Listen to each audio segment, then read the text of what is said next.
ও বেছে কই গাড়ি কিনবেন নিয়া মানসে বউ নিয়া গাড়ি নিয়া দেড় বছর আমার ওই গাড়ি কিনে কোনো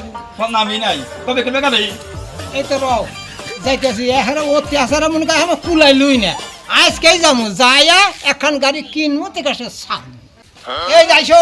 দেখো যে গাড়ি কিনছি থেকে সে ছাড়ছি আইসো তাড়াতাড়ি দেখো গাড়ি চলো দিয়েছে গাড়ি গুলো আমি কিনে হব না এই খাম আছে কি নাই দেখুন কেসে এই যে গাড়ি চলো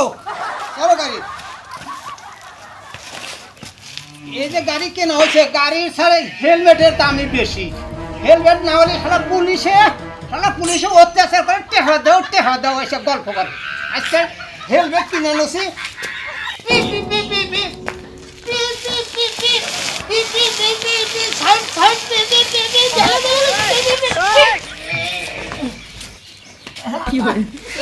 কইলে যে সারা কেনা কাম নাই যদি এই হেলমেট না কিনে তাহলে মাথাটা ফেটে গেল না